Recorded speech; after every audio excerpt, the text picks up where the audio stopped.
Cedar Hills is not exactly a noted hotbed of criminal activity. What is that? That's not entirely true. There was that whole serial killer thing.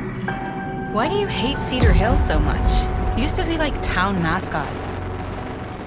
Ladies and gentlemen, I present The Mill. You spend enough time in my line of work, you realize every place has got its demons. Think that belongs to the boy you're looking for? You can't shoot a movie in here. This is a condemned steel mill, Mr. Rivera. I suggest you immediately vacate the premises. And you do not, under any circumstances, set 1 foot back here in the Cedar Steel Mill. Ever. Such a joy to see young people so passionate about the arts. Everything's all right. Either of you heard of Murder Mill? No! There was a whole string of disappearances. Kidnappings, really. Murders. So what was this guy's name?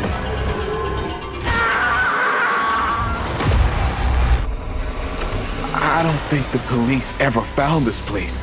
Oh, fuck! Whoever did this might still be here. We can't stay, okay? We gotta go.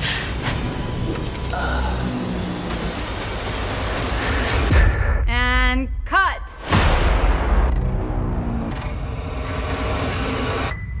When you make dangerous cinema, you walk a dangerous line.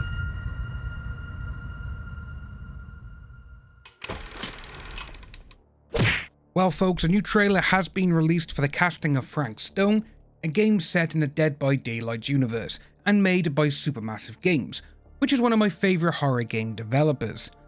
The trailer doesn't really show much, but it gives off a little bit of a story hint of what the game will be.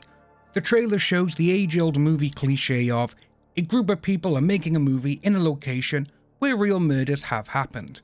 Supermassive have always been at the forefront of these type of narrative horror games, as they dived from family-friendly games like Little Big Planet into the world of horror with their tremendous single-player narrative Until Dawn. Until Dawn made the world take notice of how well they can do horror. They then doubled down with the Dark Pictures anthology series, and then The Quarry, which starred a who's who of horror icons. The casting of Frank Stone will bring many more players to the world of Dead by Daylight, as it will be a single-player game, as some people don't like the multiplayer aspect of DBD, mostly how competitive it is, and also how toxic some of its players can be if they lose. For me, I love the fact that this game is set in 1980. The 80s is the decade of legendary horror, so seeing Supermassive Games dive headfirst into this and bringing in the lore of DBD, which I love to bits, is a brilliant touch. So this is the current synopsis for the game at the moment. In the summer of 1980, 4 friends set out to make their mark on horror cinema. What they capture will trigger the unthinkable, decide their fate, develop their friendships, and guide their shoot of Murder Mill.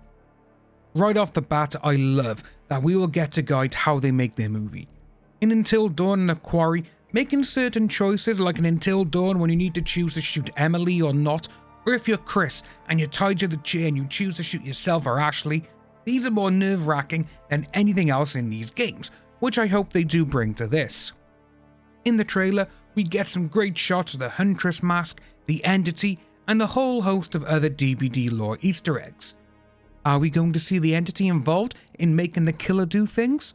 Will we see any of the original killers appear from DBD? There is so many questions running through my head, it's insane. Let me know what you think about this below. Are you looking forward to it? Are you a fan of DBD in general? And I'll see you in the next video.